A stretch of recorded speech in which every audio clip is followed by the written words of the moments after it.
This is a response to the Outdoor Boys channel. Luke and pretty smart fellow. I think he used to be a lawyer or some shit like that before he became YouTube. He still may be. I don't fucking know. Some sort of attorney or accountant. I can't fucking remember the story. But he does a major YouTube channel now. And it's like all these other uh, survival expert idiots out there. And I don't mean to call Luke an idiot, but anybody that tells you that a tree ball is a natural form shelter and that's a great place to spend the night is literally a fucking idiot. And their word is to be taken with a grain of salt. What happens when a tree in a windblown situation falls over? The root system pops up, which makes a big hole in the ground, right? So you're thinking, oh, you have walls and you have a place to make a fire and you have a wall behind you that you can build a bed on. Yeah, that's great. Also, the number two fuck up he had was there had been a fire in that area. Well, center of gravity, one thing that's a constant in our environment in our world is gravity always works, right? So the more decay and the more weight that is taken off of that root ball, that tree will stand right back up. Anybody that's ever had to cut their own wood after a rainstorm or hurricane or windblown or bad windstorm, you cut enough off of that trunk, eventually the weight of that root ball will fall back down. So anybody that camps under that, forget about the widowmakers and the trees that fall down in the wind. Don't camp next to those either. I'm not saying forget about them.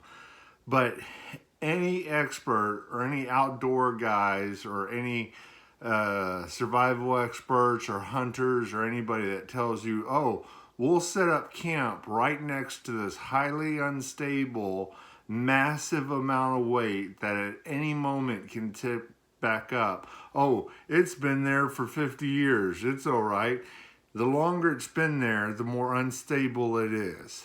And the more rot, the more limbs you break off for firewood, the more gravity that's taken off of one end, more weight that's taken off one end shifts the center of gravity on that log.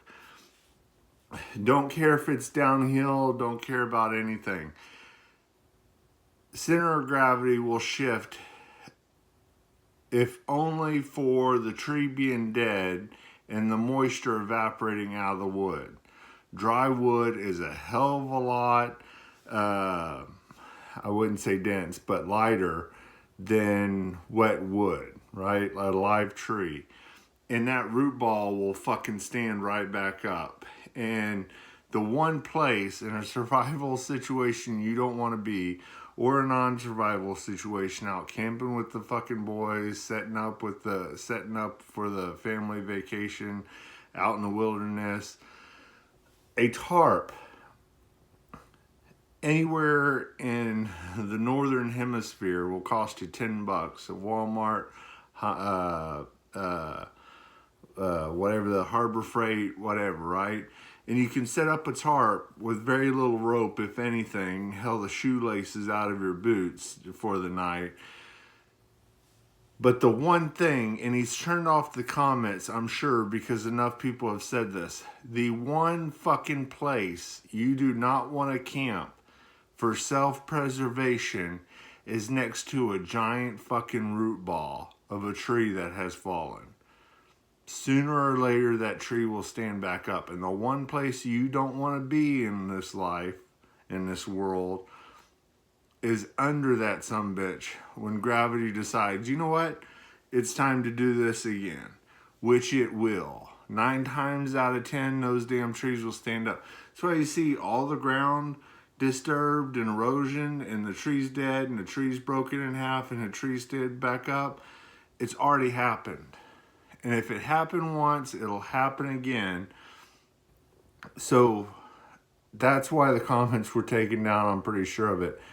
But do not, under any circumstances, decide to further make the situation bad by digging, by setting a fire next to it, by drying it out, by excavating in any sort of way, or building next to a fucking root ball of a tree, no matter what your predicament is. If you had a saw, you could take 2 fucking trees and stack the wood up against it and lay up against it that way, and you've created a wall. Throw some mud, throw some dirt, throw some leaves, throw some piles.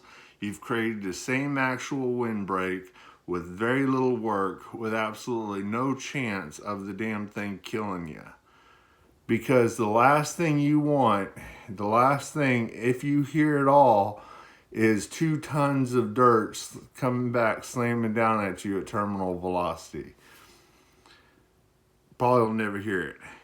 And when people go out to find your body or find out where you are, if all your camping gear is underneath that damn tree, now you're on an episode of 411 because you're a fucking idiot that listened to one of these survival experts or outdoor boys or hunting experts or whatever.